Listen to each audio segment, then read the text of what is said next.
Isang mapagpalang hapon po sa ating lahat. Ito po ang inyong lingkod, Preacher Lester Yabut, kasama po ng Ma'am Sheila and Brother Shem.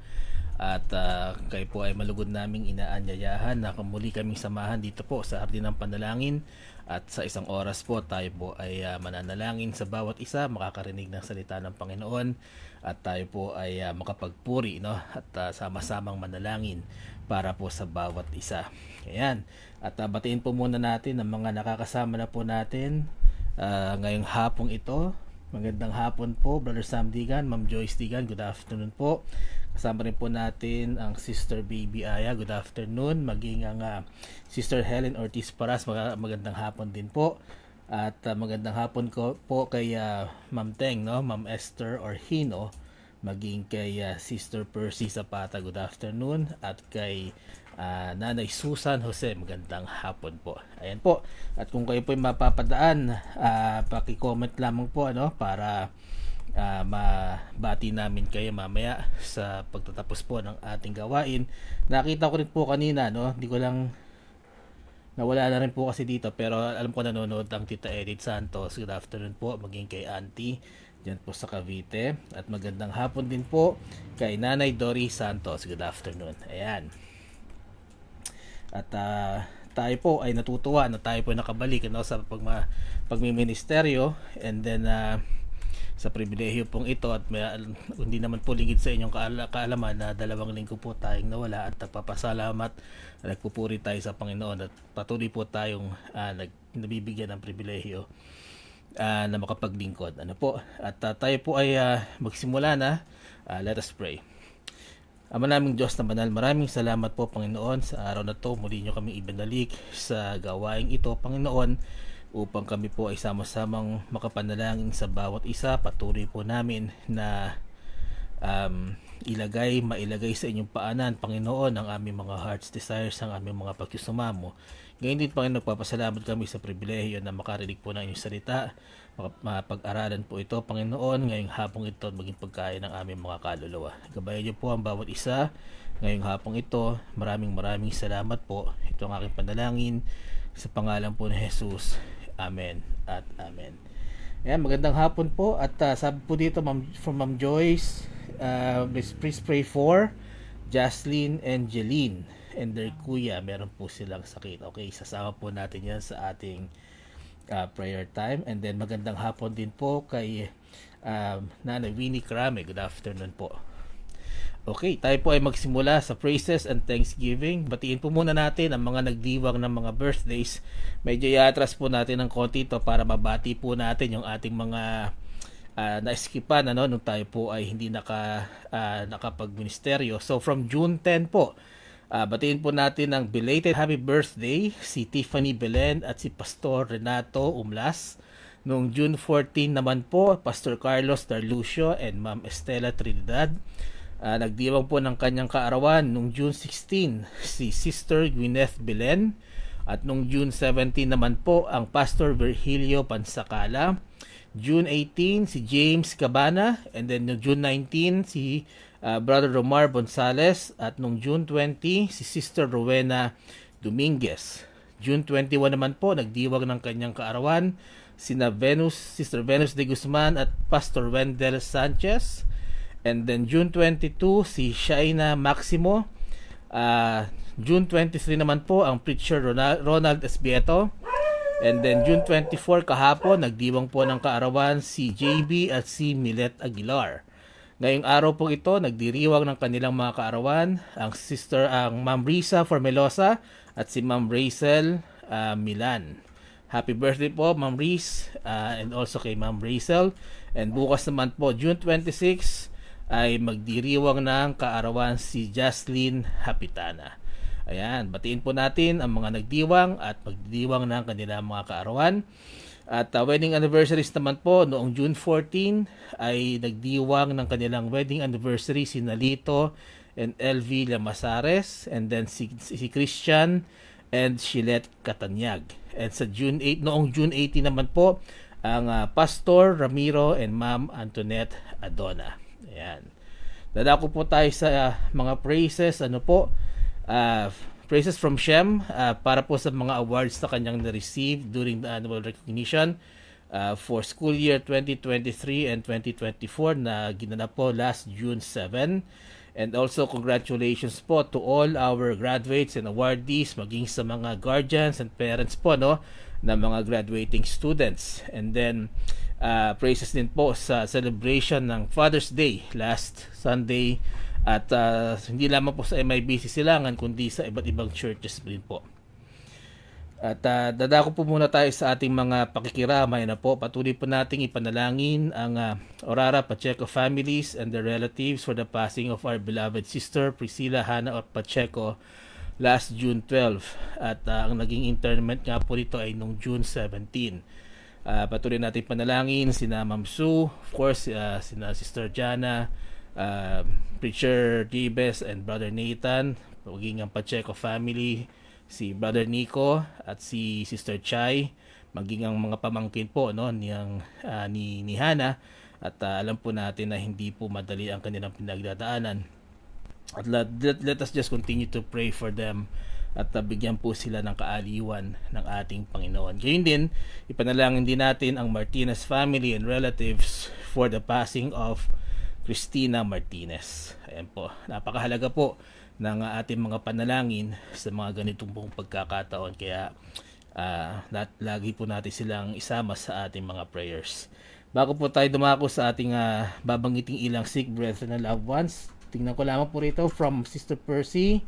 Let us continue to pray for the fast recovery of Bishop Freddy De Vega, Pastor Neil Kekep, maging si Franklin Zapata Sr., Tito Frank pala to, Tito Frank. Ang kakasin po niya na si Isagani Arafiles and my brother Renato Fernandez. Sama rin natin sa panalangin ang kanya pong mga pamangkin, si Roman Sednan Ref, Fernandez pala to, okay, and Arfil Sese. Ayan po, sige po, isama po natin yan sa ating prayer time mamaya. Okay. Tignan ko lang po kung meron pang ibang. Sige po. At kung meron po yung naisipan na lang, hindi isama sa ating prayer time, paki-comment lamang po sa ating live. Mabanggitin po tayo ng ilang pang sick brethren and loved ones. Sama po natin sa panalangin, Ma'am Baby Villamiel. Meron po siyang colds and allergies. Sama rin po natin si Jaisel Juarez, no? Meron po siyang cervical cancer at siya po ay nag-undergo na ng surgery. Ipanalangin po natin ang kanyang complete recovery. At sama po natin sa panalangin si Tatay Tony Garovillas para sa kanyang complete recovery. Siya po ay kalalabas lamang ng ospital. Si Monica Hernandez na nasa ospital naman po, panalangin natin ang kanyang kagalingan. At tignan ko lang po kung meron pa dito. Ayan. Okay, and then dadako po tayo sa ilang prayer requests.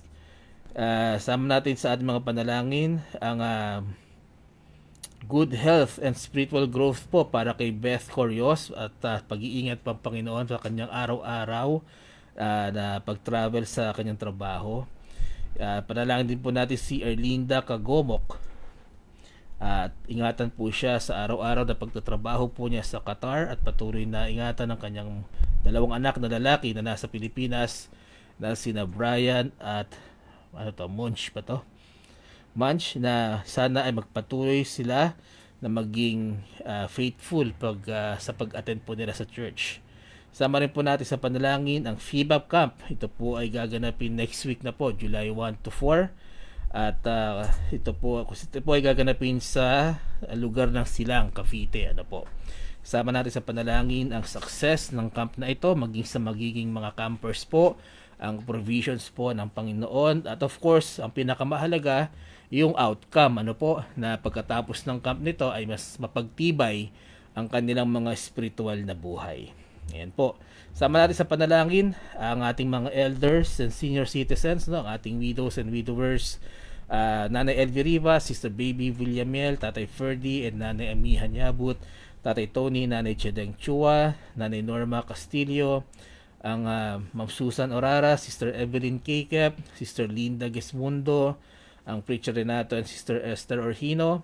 Sama natin sa panalangin Brother Frank and Sister Percy Zapata, Auntie Jovita Digan, Imazeni Paras, Sister Helen Ortiz Paras, Sister Rosa Gutierrez, Nanay Lucia Buenaflor, Sister Doris Santos, Nanay Fe Carpio, Nanay Getrude Severino, Nanay Yoli Jacinto. Sama rin natin sa prayers si Nanay Susan Gloriani, Sister Dory Esquera, Brother Nick, and Sister Lilia Santos, Sister Lourdes Mercalesha, Brother Efren, and Sister Lydia Inocencio. Sama rin po natin sa prayers Tatay Nori and Nanay Norma Santos, Sina Cora San Jose, Nengat Dula, Luz Castillo, Lourdes Castillo, Toto Castillo, Noemi Morey.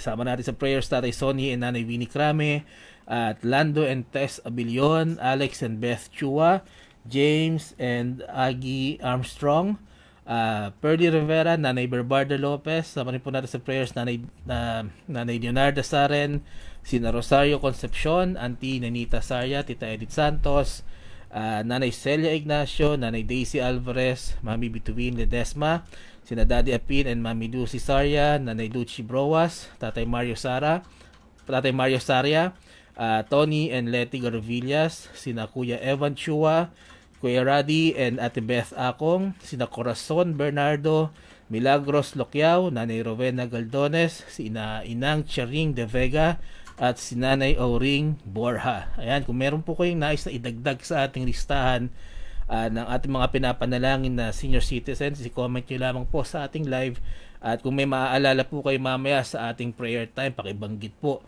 ang kanilang mga pangalan. Ayan, patuloy po nating panalangin ano po ang ating mga online ministries.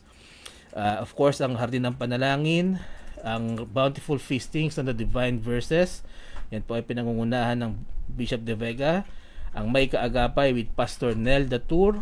Sama rin natin sa Prayer Song of Word and of Prayer with Pastor Neil Kikep, Preacher Jebes Orara, and Preacher June Esbieto. At nakakasama na rin po dyan ang Deacon Joseph Krame. Ayan. Sama natin sa panalangin po, may tiyak na kaligtasan ng MTNK with FIBA Pastors. At nawa po na pagpatuloy din po ng Pastor Dito Paraiso ang kanya pong biblical teachings and studies. Dahil alam po natin na siya po ay nagpunta na sa Amerika, pero ang alam ko po ay meron po siyang heart's desire na maipagpatuloy po ito at sana nga po ay dinggin to ng Panginoon. At congratulations din po kay Brother JC and Sister Margie Magat Bernardino for having their baby boy. Ang pangalan po ay Franco. Ayan, congratulations po kay Mr. and Mrs. Bernardino. Ayan. At tingnan ko lang po ilang prayer request din po dito sa ating live. Magandang hapon po muna Pastor Nel Latour, good afternoon at salamat po sa pagsama sa Hardin ng Panalangin, maging kay Sister Monique Cabaya. At let us continue to pray for Sister Baby Aya, kagalingan ng kanyang hyperthyroidism. Ayan po, sige po, yan po isasama natin sa panalangin na mawala ang mga symptoms at matunaw na din po ang mga nodes. Ayan, yan po ay ating ipapanalangin sa ating prayer time. Ayan po. Sige. Alright, ayan lang po muna at mamaya po lahat po na nandito sa ating listahan ay ating ipapanalangin. At this point po ay makakarinig po muna tayo ng isang tanging bilang.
Maraming salamat po sa tanging bilang na yan, performed by Sister Alyssa Mabansag. What a day that will be. Yan po ay ang ating hope, ano? Na isang araw na ang ating mga mahal sa buhay na tumanggap sa ating Panginoong Jesucristo ay muli nating makikita sa tinakdang araw ng ating Panginoon. And that is the hope that all Christians have, na tinatawag nga po natin na the grand reunion in heaven. So, ayan po. At batiin po muna natin na bago tayo magpatuloy. Maraming salamat po sa pagsama sa Hardin ng Panalangin kay Tita Annette Guevara Kiben at kay Tita Lisa Hardiniano. Good afternoon po. At kasama rin po natin ang aking kaibigan, si Sir John Digo. Magandang hapon sa iyo. At Sister Alexis Salazar. Good afternoon din po. At ang Nanay Tuding Severino. Magandang hapon po. Yan.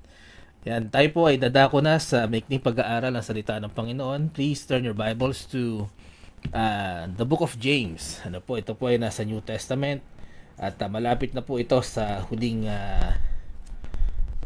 sa mga huling books po, no, ng ating Bible. James chapter 5. At ang magiging main text po natin ay from verse 13 to 16. James 5:13 to 16. Yan po, ang sabi po ng banal na kasulatan, is any among you afflicted? Let him pray. Is any merry? Let him sing psalms. Is any sick among you? Let him call for the elders of the church, and let them pray over him, anointing him with oil in the name of the Lord. And the prayer of faith shall save the sick, and the Lord shall raise him up. And if he have committed sins, they shall be forgiven him.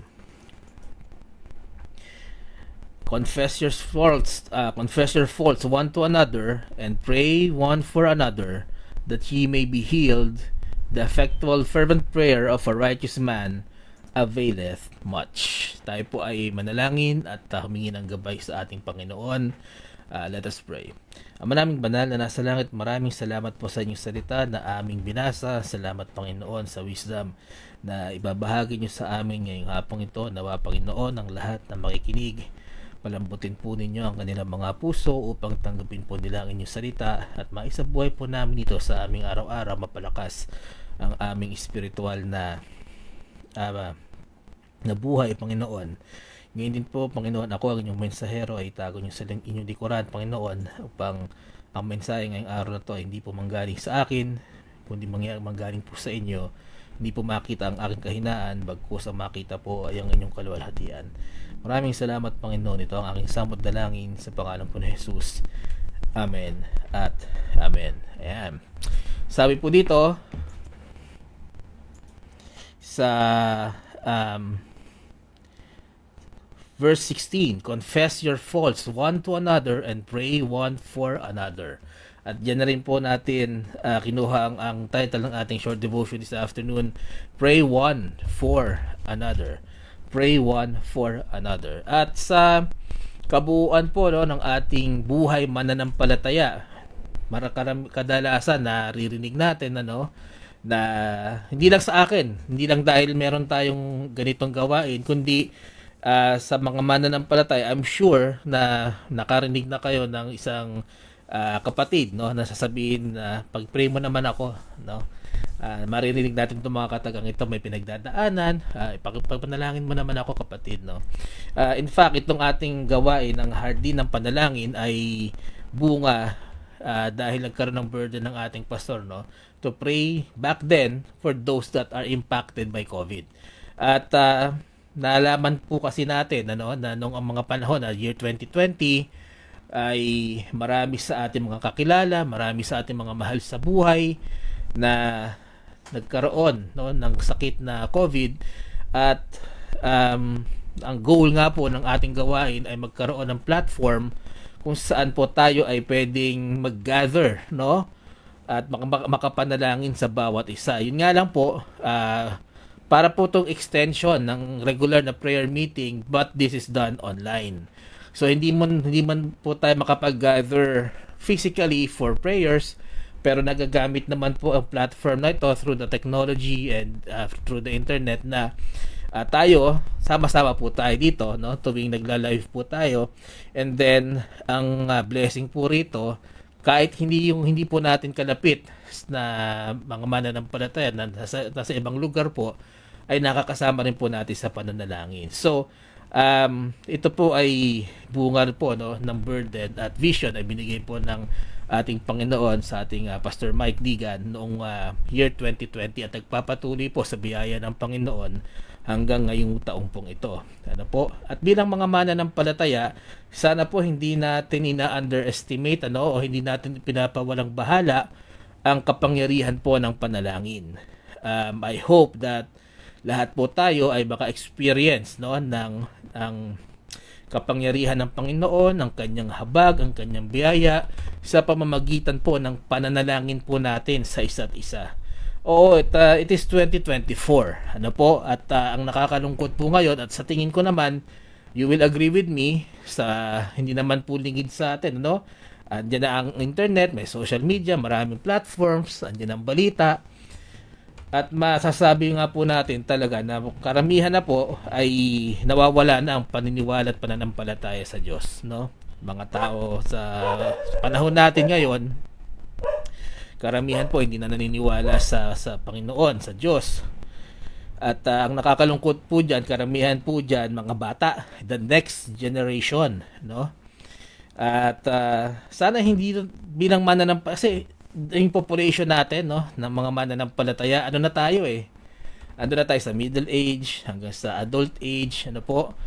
Kaya sana huwag nating pabayaan, no, na mawala yung pananampalataya, na wala ng next generation ng mga mananampalataya.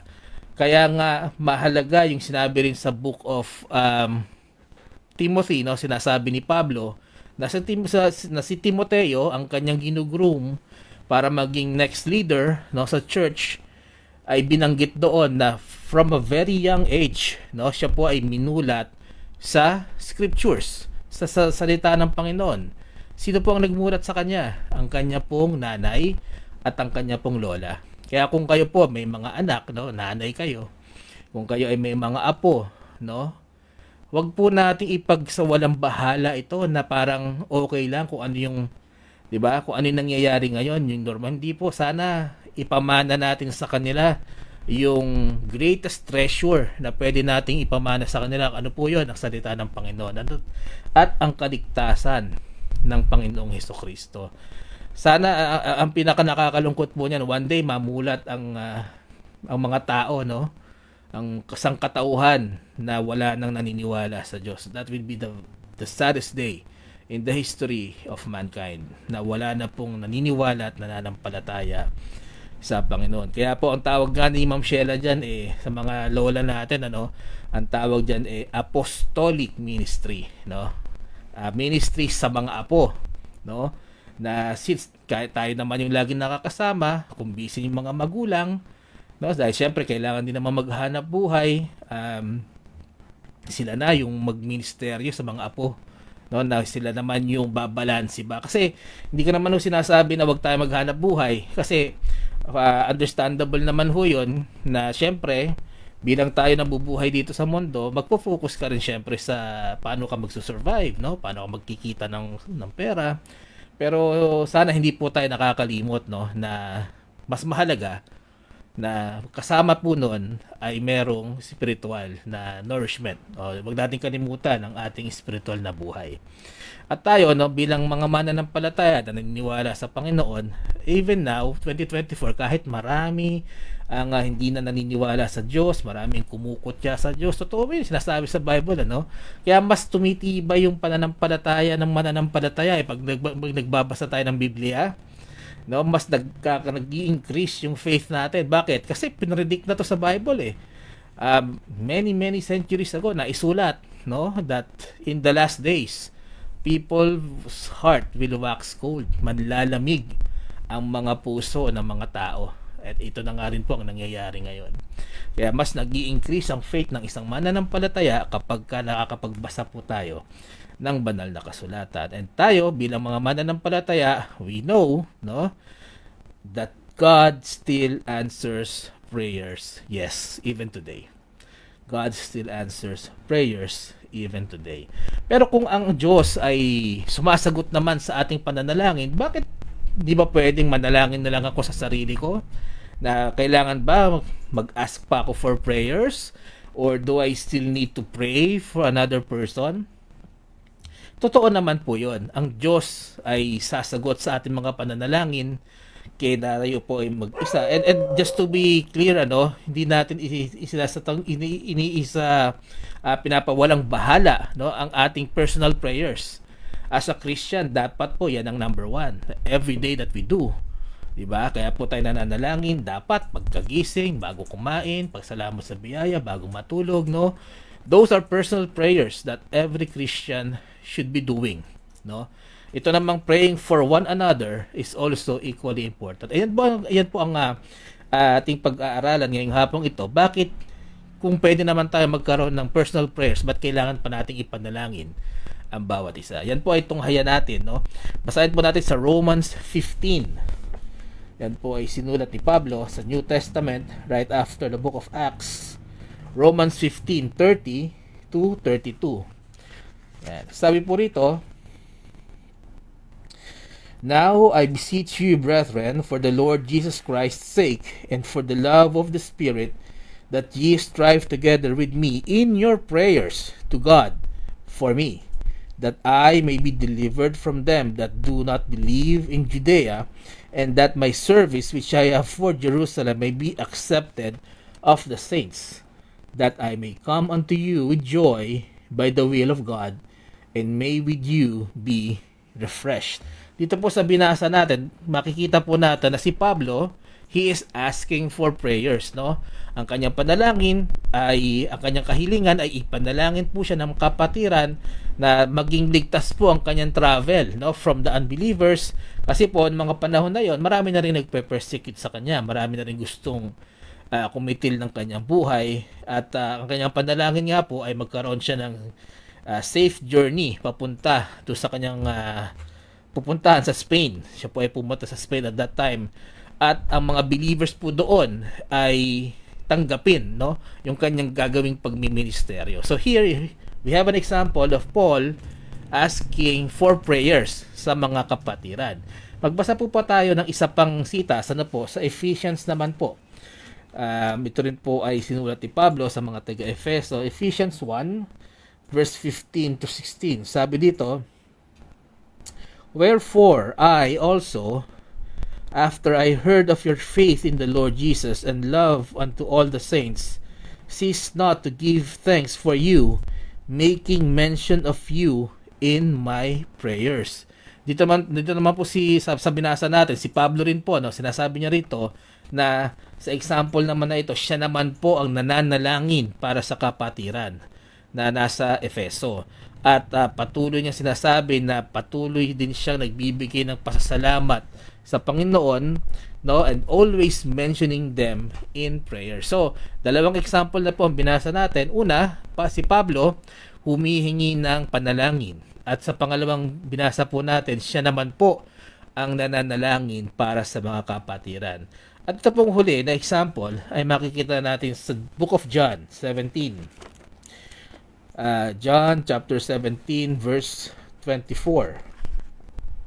Ang ating Panginoong Hesukristo po ang nagsasalita rito. Ang sabi po niya, "Father, I will that they also, whom thou hast given me, be with me where I am, that they may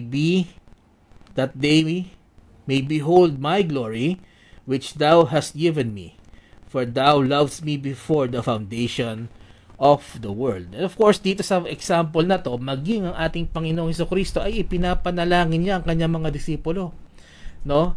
Ito po ay sa binasa natin na bahagi po ng John 17, kung saan ang ating Panginoong Hesukristo ay nananalangin sa Ama, at part po ng kanyang prayer ay para sa kanyang mga tagasunod, no? Sa mga Kristiyano, sa mga mananampalataya. At ang prayer po niya ay iadya tayo, no, sa kasamaan. At bakit? Kasi ihahayo po sila, no? They will be sent to the world. At alam naman po natin na the world hates them, no? Because the world hated Jesus first. Kaya pinanalangin niya ang kanyang mga alagad na ihahayo niya na sila po ay maiadya sa mga kasamaan. Kaya nga po, ipinagpapatuloy po natin yan hanggang ngayong araw na to, na ito po ay ginawa ng ating Panginoong Jesucristo, ito po ay ginawa ng early church elders, no, na they ask for prayers and they also pray for one another.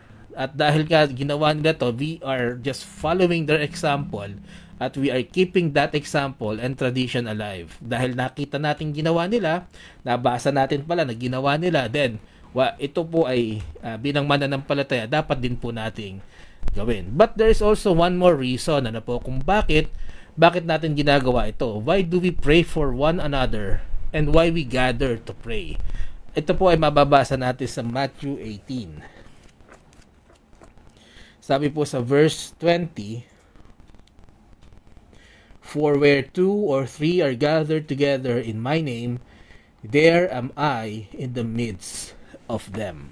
Ito po ay pangako ng ating Panginoong Jesucristo na kung meron daw 2 o 3 na nagkakatipon-tipon, no, sa kanyang pangalan, siya po ay sumasa kanila. At ito po ang ginagawa natin ngayon dito, no? Online man to, hindi man tayo physically gathered, in spirit, alam naman natin na we are gathering for one reason, and this is for praying for one another, and we are gathered for His name, no? In His name.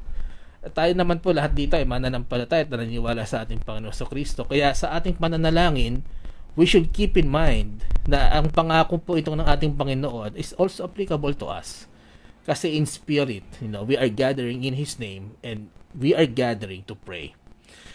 At kung ang Panginoong Jesucristo ay nasa ating piling, di ba? Hindi ba mas madali na marinig po niya ang ating mga panalangin? Di ba? Hindi po siya malayo, no? Hindi siya yung Diyos na malayo na hindi tayo marinig, na walang tenga. No, ang ating Panginoon ay buhay. At sinabi nga po niya, ang pangako niya rito, kung tayo ay mag-gather in His name, He is with us. Maririnig po niya ang ating mga manalangin. Kaya nga po, siguro, no, sa ating main text, kung inyo pong napansin na sa verse 13, sabi nga doon, kung merong may sakit, ipanalangin. Sa verse 14, inulit po ito, no? Sabi dito, if anyone is sick, call the elders of the church so that they can pray over the sick. So hindi lang personal prayer. Kapag ang tao ay may sakit, we are asked, no, that the elders come do sa may sakit upang sama-sama po na lang ipanalangin ang may sakit. Hindi ba ito naman yung ginagawa natin ngayon, no? Na tayo ay pinapanalangin ng bawat isa, no? At kung may pagkakataon na mapuntahan natin yung mga taong may sakit, mga kapatirang may sakit, ipinapanalangin din po natin. Bakit? Sapagkat tayo po ay naniniwala sa kapangyarihan ng panalangin. Kaya nga po, kapag merong isang tao na nagsabi sa inyo, no, brother, pag-pray nyo naman kami. Sister, ipag-pray nyo naman kami. Huwag po nating sabihin na, sige, okay, ipag-pray kita. Tapos hindi po natin gagawin. Yun po ay napakalaking, para sa akin, personally, napakalaking, unang-una nagsinungaling tayo. Nasasabihin natin, pag-pray natin, pero hindi naman natin gagawin. No? Napakalaking kasalanan sa Panginoon para sa akin. Kasi una-una, parang sinabi lang natin yon para lang marinig siguro ng iba na, ipapanalangin ka nitong taong to. Pero kung hindi natin talaga siya gagawin, I think it is a grave sin, no, to our Lord. Pangalawa, no, yung mga nakikita natin na humihingi ng panalangin online, wala naman pong masama doon. I think it's like what we're doing today. We are online pero we are asking for prayers, we are praying for one another. Pero kung may nakita tayong post na humihingi po ng panalangin, wag naman tayo mag-type lang ng comment na prayed, no? Praying na hindi natin ginawa. No? Kasi napakadaling sabihin, napakadaling i-type, di ba? Praying, ilang letters 'yon. ano ba, 7 letters lang. Nakapag-reply ka na, praying. O kaya prayed, ilang letters lang yon. 6 letters lang. Pero kung hindi nyo ginawa, ito ay walang pagkakaiba sa pakitang tao lamang. No? Mas maganda nga, hindi ka na nag-reply eh. No? O kaya nag-reply ka na lang sa PM, yung walang ibang nakakakita, pero nanalangin ka talaga. Kasi at least doon, no, sincere na pinag-pray mo talaga, no. Kaya wag po nating baliwalain, no. Wag lang natin para makasagot lang tayo ng praying, we'll pray for you, tapos hindi natin gagawin. Hindi po 'yun maganda bilang mananampalataya. So, pray to God, no. Sa atin naman, no, wala din tayong problema na tayo humingi ng panalangin through social media. Hindi po masama 'yun. Pero wag ho tayong manalangin sa social media. No, hindi naman po sa social media tayo nananalangin, sa Diyos tayo nananalangin. Kaya humingi tayo ng panalangin, ano yung gusto natin, pero para doon ka pa manalangin, i-type mo pa kung ano yung panalangin mo. Para sa akin dapat po 'yun ay sa private na lang. No, we ask for prayers, what we are praying for, walang problema po doon. My personal opinion, ano po. Kasi that's how we gather prayer warriors. No, pero the prayer itself should be private. No. Pwede siguro ganito, no? So, mayroon tayong mga avenues to pray, to gather, no? To pray. Wala rin po problema rito. Pero yung kasi po depende sa intention talaga eh, no? So, pero ngayon, if we are asked to pray for one person, for another person, paano natin gagawing mas effective yung prayer natin? Kasi hinilingan na rin naman tayong manalangin, di ba? So maganda magawa natin yung pananalangin na ito na talagang makaambag tayo sa panalangin, no? Makaambag tayo sa pagsusumamo nila sa Panginoon. So paano natin gagawin yon? So number 1 is passionate prayer. That's how we should pray. Pag binasa po natin ulit yung verse 16 ng main text, ano po? Babasahin ko lang po na mabilis dito. Sabi ni Santiago, confess your faults one to another and pray one for another that ye may be healed. Ano po yung sumunod na sinabi niya? The effectual, fervent prayer of a righteous man availeth much. Yan po ang sabi ng verse 16. Yung second sentence, sabi dito, effectual, fervent prayer. Ang ibig sabihin po ng fervent sa Tagalog ay maningas, no? Passionate. Merong passion yung pananalangin. So, paano ba tayo mag-express ng passionate prayer? I believe that a passionate prayer is a prayer coming from the heart. Pero yung puso po na yon ay punong-puno ng pananampalataya at punong-puno po ng pagtitiwala sa ating Panginoon. Di ba makikita natin, hindi lang naman, alam mo hindi mo lang maipaliwanag, pero alam mo pag puso, no, yung nananalangin. Sa mga basketball game, no, sa mga mahilig mag-basketball, alam nila to. Sasabihin nila, puso, laban, galing sa puso. Ibig sabihin, may passion do sa ginagawa. Alam mo, ramdam mo, no, na yung ginagawa niya ay very passionate siya ron. Hindi lang sa sports, kundi siguro sa mga masasabi rin natin very passionate siya, yung dedication po ba. Makikita mo kapag yung end product maganda, yung pinaglaanan ng effort, pinaglaanan ng oras, makikita mo may passion siya sa paggawa ng mga bagay na ito, no? Ganun din sa pananalangin, no? A fervent prayer, maningas na pananalangin, ibig sabihin full of sincerity, full of, kumbaga inifortan mo, yung talagang may concentration, may focus ka sa pananalangin. Ang passionate prayer para sa akin is 100% sincere mo, na tayo po ay nagsusumamo para sa ating mga kahilingan sa Panginoon. Hindi po kailangan na emotional, ano? It's not necessarily an emotional prayer. Ang emotional prayer not necessarily equates to a passionate prayer. Kasi Although, pwede natin sabihin na dahil sa passion niya sa pananalangin, pwedeng mag-express ang kanyang emotions. Normal naman po yun. Tao po tayo sa ating pag-express ng sincere faith and sincere prayer, maaaring ma-express din po natin ng emotions. Again, it is depende po sa sa intention ng puso Meron po kasi na nananalangin for show. May mga umiiyak, may mga nagwawala sa pananalangin for show. Pero yung mga ganito po nananalangin hindi dahil para makita ng tao, kundi para dahil lamang po nag-translate sa ganong emotions yung kanyang fervent prayer, yun po talaga ang dapat. At hindi lang naman dapat po yun pag may nakakakita lang no? Pwede ka naman pwedeng, it doesn't mean, kumbaga, hindi dahil may nakakakita sa'yo, kaya ganun ka manalangin. Dapat even in your private prayers, ganun ka fervent po ang ating pananalangin. Pero sinasabi nga po dito, the passionate prayer is just one part. So, himayin lang po natin yung verse 16 na binasa natin kanina. The other part of it is the prayer of the righteous. The prayer of the righteous. Sa verse 16, sabi ni Santiago, the passionate prayer of a righteous man. Yung second part po ulit ng equation.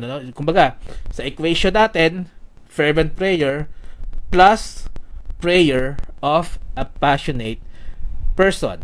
Para magkaroon ng, sabi dito, ng malaki ang magagawa for our prayers to avail much, na malaki ang magagawa ng isang panalangin na passionate at isang panalangin na nanggagaling sa isang righteous person. So for our prayers to have high value, para magkaroon ng malaking impact sa ating pananalangin at para maging effective po ito, tayo bilang mga prayer warriors, kailangan po tayo maging matuwid. Kailangan matuwid tayo. Pero Brother Lester, hindi ako perfect. Marami akong kasalanan, nagkakasala pa rin ako. Paano ko gagawin ito? Kaya nga dalawang bagay ang mahalaga bago tayo humingi ng panalangin. Alam natin na tayo ay makasalanan. Alam natin na tayo ay hindi perfect. Kaya nga ang unang-una para maging effective ang pananalangin ay ang pagtanggap sa ating Panginoong Jesucristo bilang Panginoon at tagapagligtas. Sapagkat sa ating pananampalataya sa kanyang ginawa sa krus ng Kalbaryo, sa kanyang pagkapako sa krus, siya po ay namatay, inilibing, at pagkatapos ng pangatlong araw ay nabuhay na maguli. Para saan po iyon? Para po sa kaligtasan at kapatawaran ng ating mga kasalanan. Ang pinapatawad po ron at inililinis ng ating Panginoon ng kanyang dugo ay ang ating mga kasalanan from the past, present, and future. Kaya nga po ang panalangin, dinidinig ng Diyos sa mga taong ligtas, sa mga nanampalataya sa kanyang anak. Bakit? Sapagkat tayo po ay binabalutan ng dugo ni Kristo Kaya ang nakikita niya sa atin ay si Kristo at hindi ang ating mga kasalanan. Yun po ang unang step. For us to be effective prayer warriors, we need to be saved first. Dapat meron munang kaligtasan. Sapagkat sabi nga ni Santiago, diba, para magkaroon ng impact ang prayer mo, dapat righteous ka. How can I be righteous? Makasalanan nga ako. And that's the reason, di ba? Kaya, bago tayo manalangin, kailangan muna natin ng kapatawaran. Kailangan muna natin ng paglilinis ng ating mga kasalanan. At yan po ay nagaganap lamang sa pamamagitan ng pananampalataya at pagtitiwala sa ating Panginoong Jesucristo, sa kanyang sakripisyo at sa dugo niyang itinigi sa krus ng Kalbaryo. Hindi naman po mahirap, mananampalataya at maniniwala ka lang at magtitiwala ka lang na sa kanyang ginawa, sa kanyang pagkamatay sa krus, sa kanyang pagkalibing at sa pagkabuhay niyang mag-uli sa pangatlong araw, ay iniligtas po tayo ng ating Panginoon mula sa ating mga kasalanan. Yun lamang po, ganoon lamang po kadali ang ating kaligtasan. At pangalawa, sabi nga po dito, paano yan? Ligtas naman po ako, pero hindi naman naiiwasan dahil tayo ay nasa laman na nagkakasala pa rin tayo. Napatawad na naman po yun. Pero mas mahalaga po na sa ating pananalangin, ang una nating gagawin, dahil hindi nga naman po tayo, dahil patuloy tayo nagkakasala pa rin, tayo pa rin po ay humingi ng tawad. Humingi tayo ng kapatawaran sa ating mga kasalanan, sa ating mga pagkukulang. Kasi alam naman natin hindi tayo perfect. It is only by the blood of Christ na kaya tayo po ay mayroong kapatawaran. Kaya nga po, bago tayo mag-intercede sa prayers, No, bago tayo manalangin, humingi muna tayo ng kapatawaran. At kaya nga po, ito rin po ang reason kung bakit sa panalangin po natin, lagi natin siyang tinatapos na ano po, 'di ba? Ang katapusan po ng panalangin sa pangalan po ni Jesus. Amen. Because we are speaking, no? We are getting the intercession of Jesus Christ. Na siya po ang walang kasalanan talaga eh. Kaya tayo po, we are praying in the Lord Jesus Christ's name. Na para po ito ay dinggin ng ating Ama. Because only Jesus' name is righteous. So, 'di ba? Anyway, 'di ba? Hindi naman ibig sabihin nito na pinatawad na yung mga kasalanan mo, madali namang humingi ng tawad, may lisensya ka na magkasala. Mali po 'yun. Minsan kasi hindi 'yun natuturo sa atin eh. Kaya tayo minsan sasabihan na, mga Baptist, ano yan eh. Once saved, always saved, pwede ka na magkasala. Hindi po ganon. Pagka tayo po ay tinuturuan din, no? Na tulad ng sinasabi ni Pablo, shall we continue in sin so that grace may abound? God forbid. Yan po ay sinasabi ng banal na kasulatan. Hindi ibig sabihin na napatawad na ang makasalanan mo, may lisensya ka na magkasala. No? Hindi po yan ang tinuturo sa atin. Ang tinuturo po sa atin na ikaw ay ligtas na. Iniligtas ka. You were bought with the price. Napakamahal ng pagkakabili sa iyong kaluluwa. Yan po ay kamatayan ng ating Panginoon. Kaya gawin mong holy ang iyong pangangatawan. Diba? We are a peculiar people, no? Called to be holy. Na ngayong ligtas ka na, gumawa ka ng mabuti. Ngayong ligtas ka na, tigilan mo ng kasalanan. No? Yan po ang utos sa atin. So, anyway, kung tayo naman ay tunay na mananampalataya, meron tayong human eh, no? Meron tayong bagong ano tawag to? Bagong nature, a spiritual nature, no? Na meron sa bawat isa, na ito po ang nagsasabi sa atin at nagga-guide sa atin na umiwas sa kasalanan at dinedirect po tayo sa spiritual things. And lastly, no, when we pray, kasama po ito sa pagiging righteous is let us be humble. Bakit? Bakit kailangan natin maging humble pag tayo po ay nananalangin? Basahin po natin sa James 4. James chapter 4 verse 6. Sabi dito, but he giveth more grace, wherefore he saith, God resisted the proud, but giveth grace unto the humble. You are righteous, diba? Ang ating formula for effective prayer is number 1, a passionate prayer from the heart, sincere. Number 2, a passionate prayer coming from a righteous person. At mas magiging effective po ito sapagkat kung meron po tayong pagpakukumbaba, sinasabi po ni James dito na he giveth more grace, di ba? God resisted the proud but giveth grace unto the humble. Naalala nyo na minsan may mga panalangin na hindi naman talaga, kumbaga hindi sasagutin ng Panginoon, no? Pero dahil isang example po nito, no, yung sa isang talata po sa buhay ng ating Panginoon si Kristo na yung isang humihingi sa kanya ng panalangin na siya ay pagalingin, ay nung una sabi ni Kristo, inayawan niya eh. Pero nung nagpakumbaba po itong tao na to, siya po ay dininig ng ating Panginoong Kristo. So tayo pag nananalangin tayo, especially no, kapag tayo may mga heart's desires, nawa tayo ay maging humble.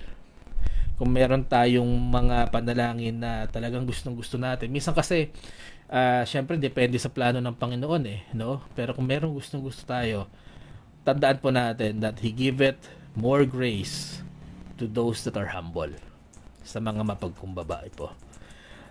Sabi nga, di ba, who knows if God gives us more grace? Diba? Yan po mababasa. Ito rin po ang ginawa ni David, ano, nung siya po ay pinarusahan. Alam naman po natin na may kumbaga meron ng hatol ang Panginoon. So anong ginawa po ni David? Yan po ay makikita natin sa 2 Samuel. Nagiging favorite example ko to. 2 Samuel 12 21 to 22. Ang sabi po rito, Then said his servants unto him, What thing is this that thou hast done? Thou didst fast and weep for the child while it was alive, but when the child was dead, thou didst rise and eat bread.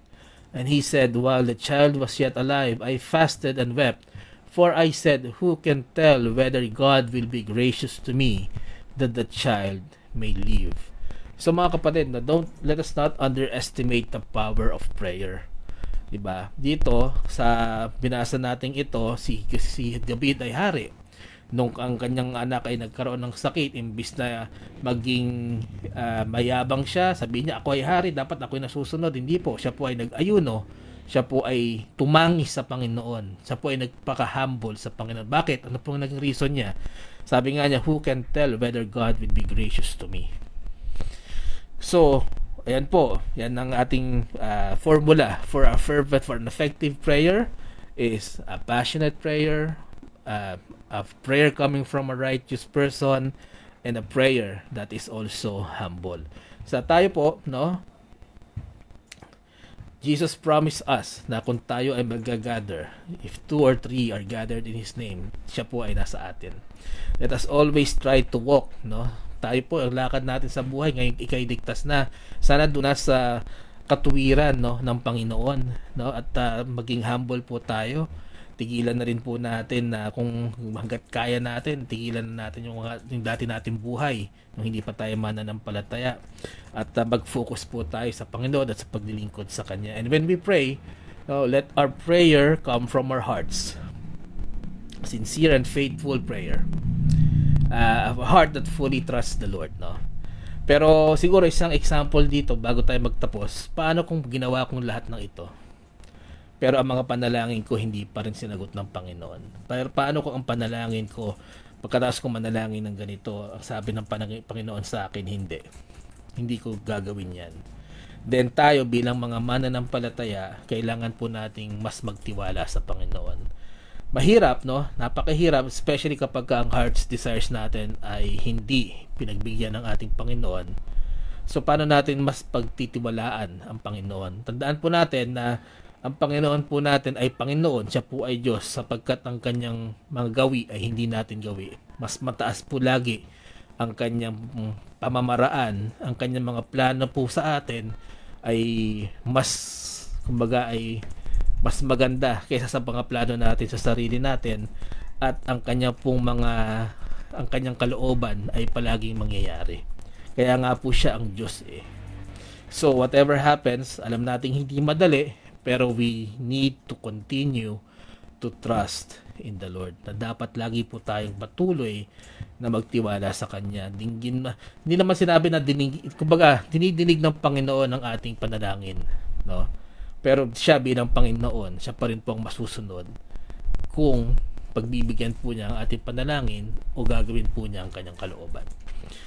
Dito na po tayo magtatapos sa Psalms 28:7. Ano po? Sabi po rito, The Lord is my strength and my shield. My heart trusted in Him, and I am helped. Therefore my heart greatly rejoiceth, and with my song will I praise Him. Let us continue to pray for one another, and let us continue to pray, and let us continue to trust in the Lord. Nawa po ay naging pagpapalang ating devotion this afternoon. Tayo po ay mananalangin na muli. Inaanyayahan ko po ang lahat na samahan kami hanggang matapos po ang ating pananalangin.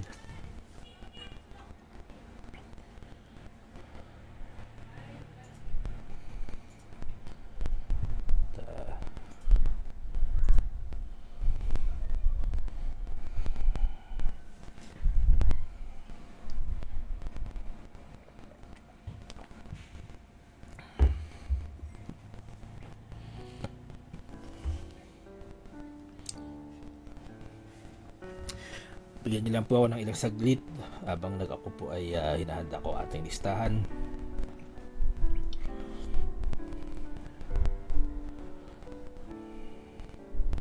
Ayan. Let us pray.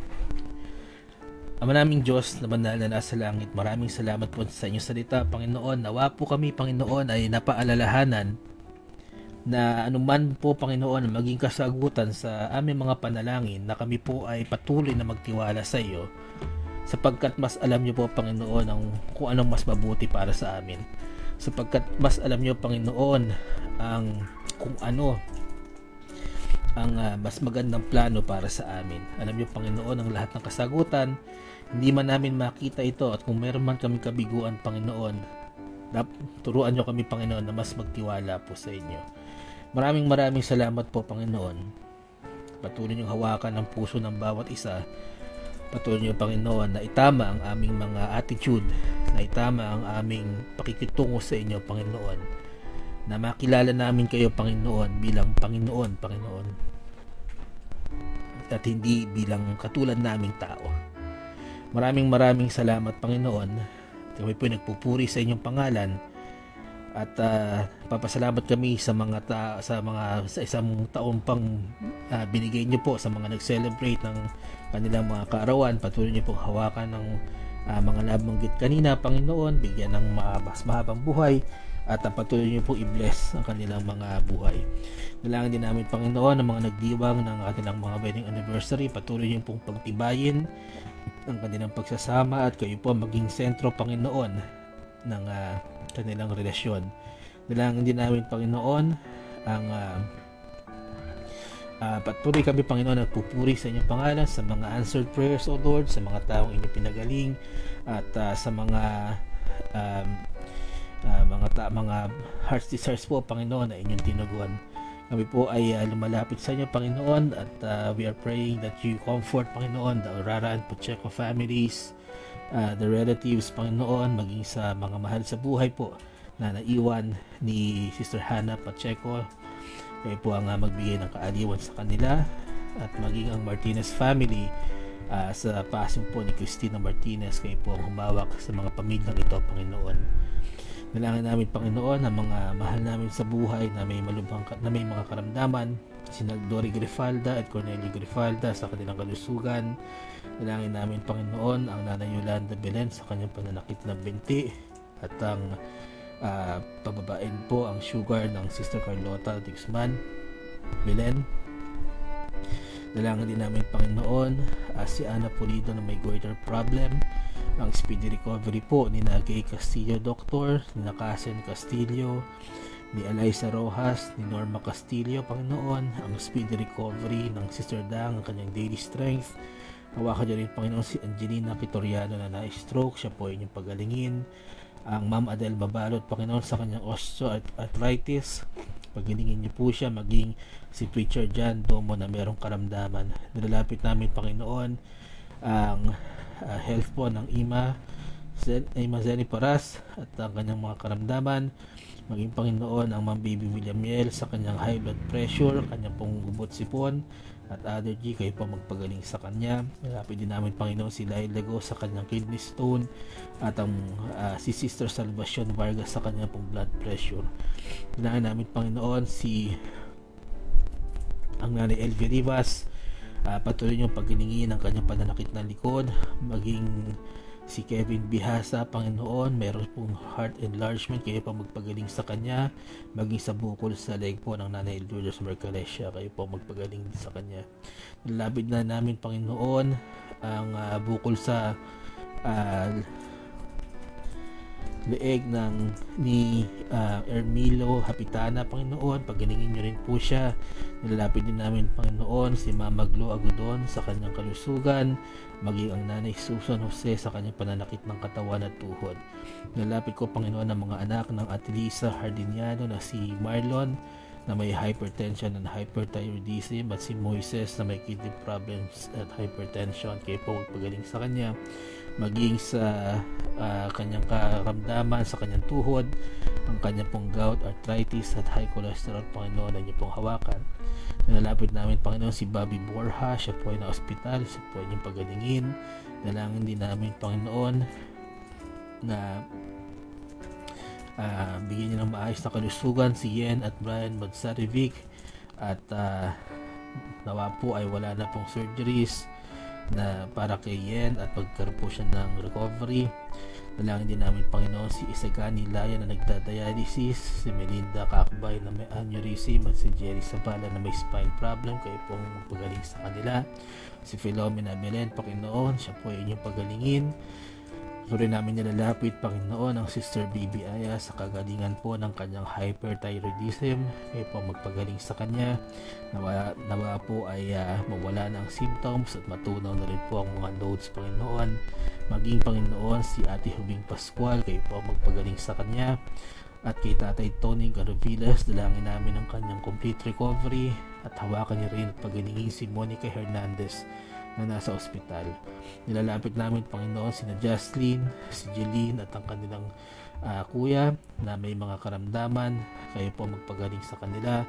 At ang recovery naman Panginoon, ang dalangin namin para kina Bishop Freddy De Vega, Pastor Neil Kikep, kay Tito Frank Zapata, ang kanyang cousin po ng Sister Percy na si Isagani Rafiles, ang kanyang kapatid na si Renato Fernandez, at ang kanyang mga pamangkin na si Roman Fernandez at Arfil Ses. Sige po, humawak sa Zapata family at maging kay Tito Percy Zapata, pagalingin niyo po sila.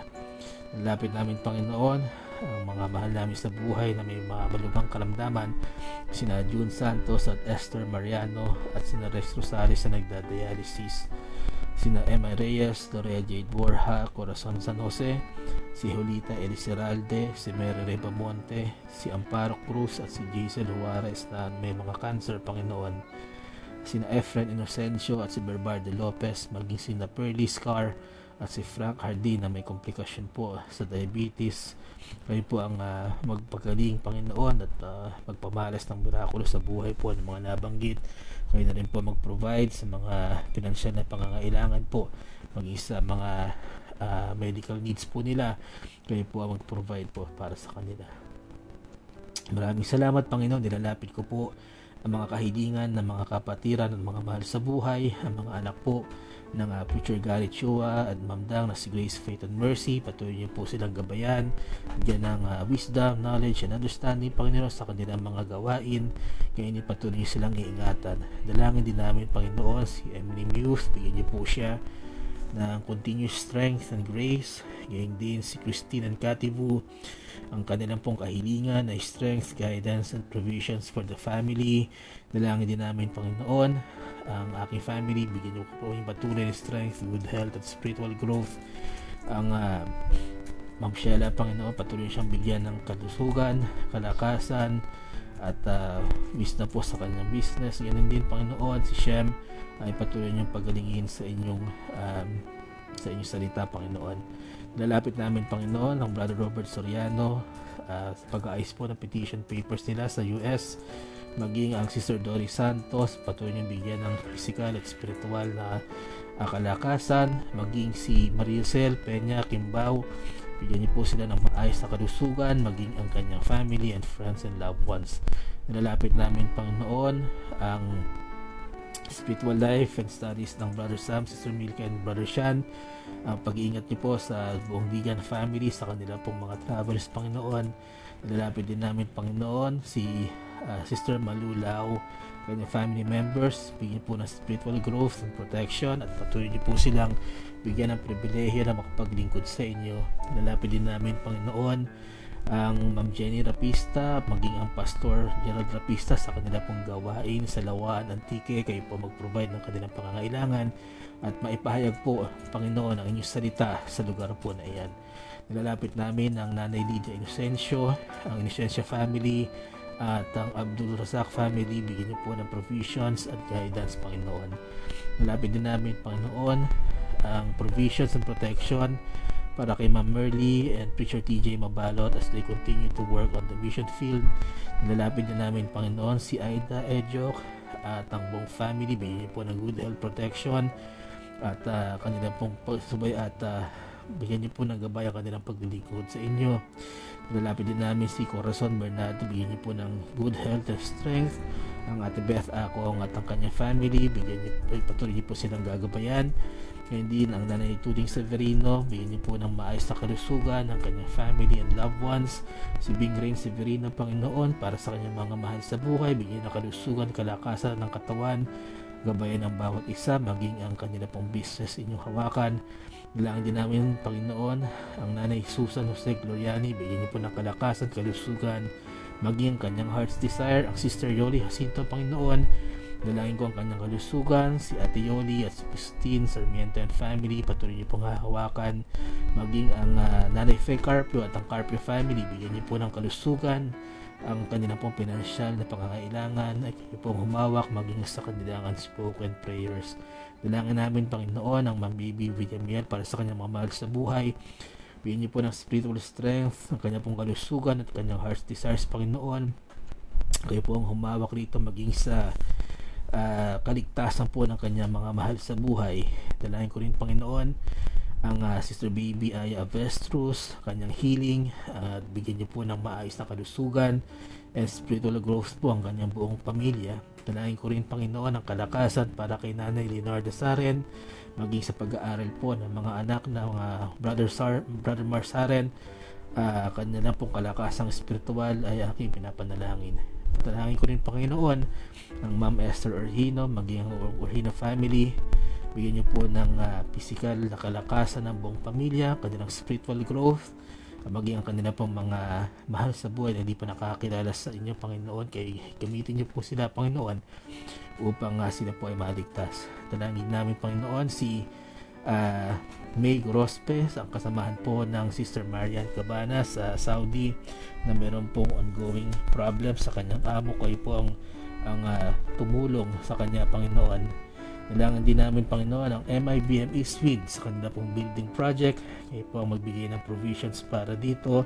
We are also praying, Panginoon, for Pastor Lito Paraiso and family. Kayo po ang gumabay sa kanila at magbigay po ng pag-iingat sa buong pamilya. Dalangin ko rin, Panginoon, ang good health and spiritual growth ni Beth Corios, maging sa kanyang family. Hindi, Panginoon, pag-iingat po para kay Erlinda Kagomok sa kanyang pagtatrabaho sa Qatar, at ingatan niyo po ang kanyang mga anak na lalaki na nandito sa Pilipinas, na si Brian at Munch, na patuloy po sila maglingkod sa inyo, Panginoon. Nalapit ko, Panginoon, ang Blessed Hope Christian Academy, patuloy niyo pong pagpalain ang church school ministry na ito, Panginoon, at kayo pong gumabay sa administrador, sa principal, sa teachers and staff, maging sa parents and students, Panginoon. At ang enrollment po nila, Panginoon, ay aming dinadalangin. Nawa, Panginoon, ay patuloy po na maraming mag-enroll at masustain po ang gawain ito. Lalapit ko rin, Panginoon, ang FIBAB camp nagaganapin po next week. Kayo po ang magbigay ng provisions para sa campers. Maging matagumpay po sana, Panginoon, ang kampo na ito upang mas maging matatag ang mga spiritual na buhay na mga a-attend po. Dalangin ko rin, Panginoon, ang mga elders, senior citizens, Panginoon, na nabanggit ko kanina. Kayo po ang patuloy na mag-ingat sa kanila, magbigay ng provisions, Panginoon. Kaya hindi ko may karamdaman, kayo po magpagaling. At dalangin ko rin, Panginoon, mga online ministries, Panginoon, patuloy na nagdilingkod, Panginoon. Patuloy niyong gamitin ang mga online ministries na ito, Panginoon, upang mapalaganap po ang inyong salita. At dalangin ko rin, Panginoon, ang provisions para sa mga namumuna rito, gayon din ang wisdom, knowledge, and understanding sa mga manggagawa po ninyo sa online ministries. Dalangin ko, Panginoon, at kami po ay nagpupuri sa inyo, Panginoon. At ang kapatid po ng Nanay Tuding na si Philomena Belen ay patuloy po na binibigyan niyo ng kagalingan. Patuloy namin dinadalangin, Panginoon, ang kanyang complete recovery. And I am praying for all na nanonood po ngayon, mag-isa manonood po ng replay. Kayo po ang duminig, Panginoon, ang kanilang personal prayer request, ang kanilang mga heart's desires, at patuloy niyong gamitin, Panginoon, ang ministry na ito para sa spiritual growth ng bawat isa. Maraming salamat, Panginoon. Ito po ang aming mga dalangin Sa pangalan po ng aming Panginoon at tagapagligtas na si Jesus. Amen at amen. Amen. Alright, maraming salamat po muli sa pagsama niyo sa amin hanggang sa katapusan po ng ating pananalangin. Kahit po ay dadako na sa pagbati po sa ating mga nakasama ngayong hapong ito. Ayan. Tingnan ko lamang po kung gumagana ang ating messenger. Ayan, okay. Alright, maraming salamat po kay Sister Jemima Llamazares Balarag. Maraming salamat sa pagsama niyo sa amin. Tita Edith Santos, Auntie Ninita, Sarya, alam ko nandyan ka rin po. Brother Sam Digan, Ma'am Joyce Digan, good afternoon po. Nakasama rin po natin Sister Helen Ortiz Paras, Sister Baby Aya, ang Ma'am Esther Orhino, good afternoon po. Maging kay Preacher Donato, and then Sister Percy Zapata, good afternoon po. Kay Nanay Susan Jose, maging kay Nanay Doris Santos, good afternoon po. Nanay Winnie Crame, magandang hapon po. Nakasama rin po natin si Malu Astidillo Maagad, good afternoon po. Pastor Nelda Tour, magandang hapon po. At prayers po we'll continue to pray po for the success of the FIBAP camp. Nakasama rin po natin Sister Serlene Idos, good afternoon. Sister Monique Cabay, magandang hapon. Ang aking kaibigan po si Sir John Rigo, good afternoon sa iyo. At maging kay Ate Lisa Hardiniano, good afternoon po. Nakasama rin po natin Tita Aneth Guevara Kiben, magandang hapon po. Sister Alexis Salazar, Nanay Tuding Severino, magandang hapon. Ang aking kaibigan din po na si Laarni Ardrias, nakasama rin natin ngayong hapong ito, magandang hapon. And then nakasama rin po natin ang nag-special number po for this afternoon, si Sister Alaisa Mabansag, at nawa po patuloy kang gamitin ng Panginoon sa music ministry. Nakasama rin po natin Sister Luis Nicole Manliklik, Brother Eugene Cabaya, good afternoon. Neng Morales, magandang hapon po. At kay Sister Agnes Casyao, magandang hapon sa iyo. Kay Tita Malu, Marilu Corios Pacheco, good afternoon po. And we will continue to pray for you and your family. Magiging kay Pastor Ramiro Adona, magandang hapon po. Kay Robin Hurpanes, magandang hapon po. Nakasama rin po natin si Arfil Sese at si Ate Beth Akong, good afternoon. And then nakasama rin po natin Preacher Manny Nicolas, magandang hapon po, Preacher. At Ma'am Baby Villamiel, nakasama rin po natin si Sister Karen Sumodibilla Castillo at si She Estipona Valle. Ayan po lamang ang ating nakasama. And then Pastor Nelda Tour will continue to pray po for your recovery at sa kagalingan po ng inyong fever. And then also from my friend Arnie, kaya patuloy natin silang ipapanalangin, and then maging sa complete healing po ni Joy Lademora at ang kanyang kaibigan na si Cheryl Valle. Ayan, sige po, isasama rin natin yan sa ating prayer list upang tayo po ay yan po ay papanalangin ng Preacher Gary sa Thursday, pero yan din po isasama natin sa ating personal prayers. Ayan. Okay, meron pa po akong na-miss. Tignan ko lamang po sandali. Ayan. Yan po. At kung meron po akong hindi nabanggit, ay paumanhin po. At we always encourage you to leave a comment po upang sa katapusan po ng ating gawain ay mabati namin kayo. At muli, ito po ang inyong lingkod, ang Preacher Lester Yabut, kasama po ng Ma'am Sheila and Brother Shem. Sa Thursday po ay magbabalik ang Hardin ng Panalangin sa pangunguna po ng Preacher Gary Chua. Kasama niya po dyan ang Ma'am Dang, and then bukas po ang prayer meeting ng MIBC Silangan sa pangunguna po ng Pastor Mike Tigan. Muli, maraming salamat po sa pagsama nyo sa Hardin ng Panalangin. At ito po ang inyong lingkod na we always appreciate you po na lagi nyo kami sinusuportahan sa ating gawain. At papaalala lang po natin na patuloy lang po tayong mag-pray para sa bawat isa, at let us always continue to trust in the Lord. Magandang hapon po. God bless you all.